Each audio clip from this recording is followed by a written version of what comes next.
For years, one group has been working to tackle a problem impacting an area lake: sand. WEAU's Maria Blau shares the latest effort by these community members to protect the water that they love.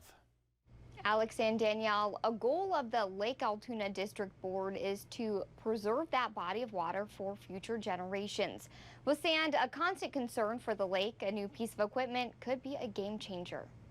For years, the Lake Altoona District Board has been finding ways to deal with a pesky problem: sand.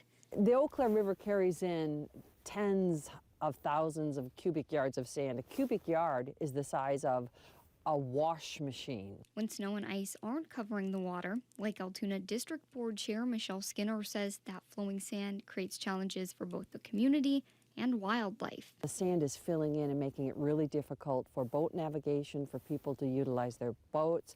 It's also filling in the lake for fish habitat, because there are some fish that like deep water. There are fish that don't like sand. They like gravel to spawn in. So it's changing our fish habitat too. One way they've been working to fight the problem is with sand traps. Soon, Skinner says they're hoping to have another tool: a bed-load sediment collector. The collector is designed for sand. It travels over the bottom of the river, and then it falls through a grate by gravity, and then it collects it and is whisked away.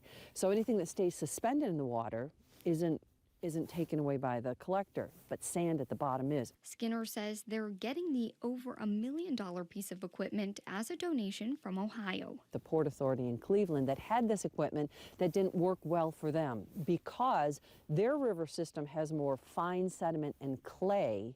It does not have the sand that we have. Skinner says they're working to get the equipment to Wisconsin in the next 90 days, but when it arrives, it'll likely have to sit for a year. Before it can go to work, the Lake District has lots to do, from outfitting it for Lake Altoona to completing the permitting process. In total, Skinner estimates it'll cost $500,000 to get everything ready for the sediment collector to get up and running.